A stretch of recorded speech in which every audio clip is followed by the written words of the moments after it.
Ever feel like you're playing a video game with your Google ads and you're kind of stuck? Suck at the same level. Yeah, like there's got to be more, right? Yeah. More conversions, better ROI, the whole thing, but you just can't seem to unlock it. Yeah, I know exactly what you mean. Well, that's what we're diving into today, Google Ads scaling. And just to be clear, we're not talking about just cranking up your budget and hoping for the best. No magic button. No magic button. It's about strategy. And that's where our deep dive comes in, using your sources, especially that one from Panos, to really give you the tools to scale those campaigns the right way. Okay, so no throwing money at Google and crossing our fingers. Definitely not. Think of it more like building a rocket. You wouldn't launch it without making sure every single part is ready, right? You need that pre-flight check. Exactly. That's what we're going to focus on first. Are you even ready to scale up? Okay, so how do we know? What are the signs? Well, that Panos source you mentioned actually lays out really well. It talks about these key indicators like a checklist. First up, your KPIs. KPI, so we're talking about those key performance indicators, click-through rate, conversion rate. You got it. Those are crucial, and not just on a good day. We need to see them consistently high. A healthy return on ad spend is key too. Are you actually making money? Right, because we're not talking about a one-time fluke, like we got lucky. This is about consistent, reliable performance. But how long does it have to be consistent? When do we know a campaign is actually mature past those early learning stages? That's the million-dollar question, and honestly, it trips a lot of people up. You don't want to jump the gun on scaling too early. So no rushing into it. Exactly. A good rule of thumb is at least a couple of weeks, if not longer, just to gather enough data. Data really is king in the world of Google Ads. Speaking of data, the source also mentioned making sure our conversion tracking is accurate. Why is that so important? Oh, it's absolutely crucial. Imagine trying to fly a plane with no instruments. You'd be flying blind. Exactly. If you're not accurately tracking those conversions, you have no clue what's working. You got to draw that straight line from your ad spend to actual results, or you're just guessing. Makes sense. So we've got good, consistent KPIs, enough data, and accurate conversion tracking. What's next? Next on our pre-flight checklist is what the Panos source calls a proven account structure. Think of it like your campaign's backbone. So it needs to be strong and in place before we even think about scaling. Exactly. It's got to be well-organized, easy to manage, and set up for success from the get-go. So what does that actually look like in practice? Give me the specifics. Sure. Think about building a house. You wouldn't just start throwing up walls without a blueprint, would you? That's a recipe for disaster. Right. In Google Ads, your account structure, that's your blueprint. It's how you organize your campaigns, the keywords you choose, making sure they're relevant to what people are actually searching for. And then making sure the ads themselves actually grab attention. Yes. That's the ad copy, the actual words, the messaging. Yeah. That's huge. Your source really stresses testing different versions to see what your audience responds to best. Oh, I'm always tweaking my ad copy. It's like trying to find the perfect combination. It is. It's a real art. A/B testing is your friend here. You never know. One little phrase could make all the difference. So KPIs, data, conversion tracking, a solid account structure. Anything else to check off before we start talking about actually increasing our budget? You know what? There's one more thing, and it's something people often overlook. It's easy to get caught up in the technical stuff. Well, I'm intrigued. Lay it on me. It's your profit margins. You got to know how much you're actually making from each sale after all your costs, not just the ad spend. Right, because scaling doesn't mean much if you're not making money at the end of the day. Exactly. Got to be profitable, right? Mm. So before we even think about scaling, make sure you have a crystal clear picture of those profit margins. Now, assuming you've checked all those boxes, consistent KPIs, solid data, proven account structure, and those healthy profit margins, then, and only then, can we start talking about hitting the gas. Okay, so let's hit the gas. Where do we even begin? I'm ready to take my campaigns to the next level, but I still don't want to just randomly throw money at Google. And you shouldn't. Remember, scaling is strategic. It's not some random thing. Luckily, your Panos source breaks it down into some really practical steps. One of the big ones is increasing your budget gradually. Don't go all in at once. Okay, so no going from 0 to 60 right away. Easing into it, testing the waters. Precisely. Imagine you're turning up the heat on a stove. You wouldn't crank it up all the way immediately. You'd burn everything. Exactly. Start with small increases, maybe 10, 20%, and keep a close eye on how your KPIs react. That makes a lot of sense. So we're increasing gradually, but are there specific times or situations where it makes the most sense to do that? Absolutely. Your source actually talks about this too. Pay attention to when your audience is most active online. So, like, are they searching for stuff more on weekends or during the day or maybe evenings? Exactly. Figure out those peak times and make sure your ads are right there when they're most likely to see them. Maximize that visibility. Yep. You can even use Google Ads scheduling to adjust your bids, even pause campaigns during certain hours. Timing is everything. Okay, so we're gradually increasing, being smart about our timing. Hmm. What other strategies does the Panos source suggest for really effective scaling?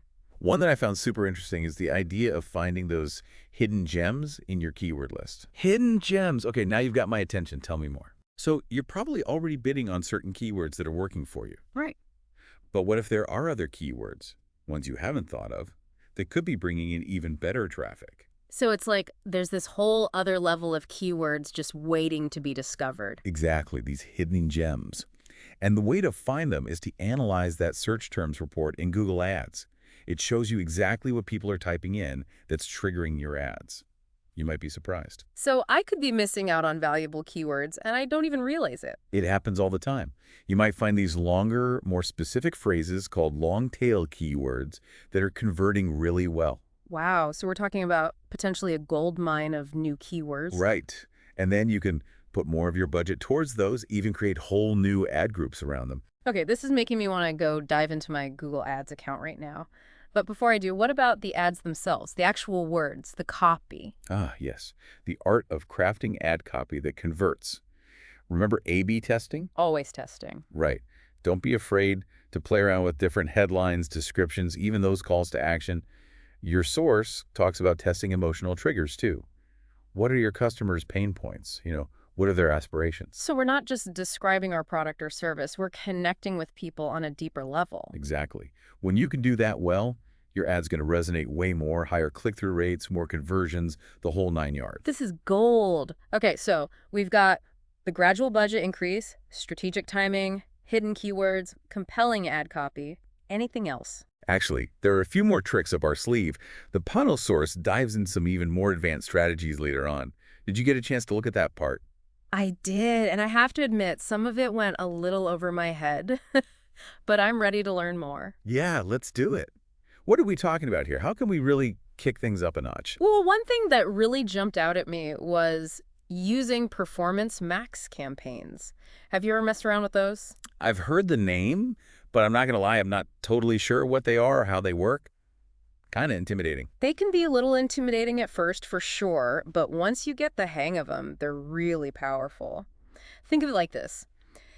It's the all-in-one solution in Google Ads. You give them your assets, your ad copy, images, videos, all that good stuff. You set your budget, and it pretty much takes care of the rest. Wait, so I don't have to set up separate campaigns for search, display, YouTube, all those different platforms? Nope, one and done. It's a huge time saver. And here's the really cool part. Google's using its fancy algorithms, right? Analyzing data, constantly learning.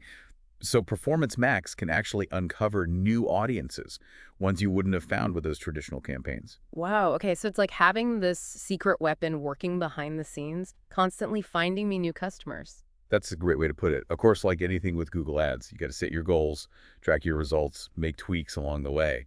But yeah, the potential is huge. Okay, I'm adding that to my to-do list.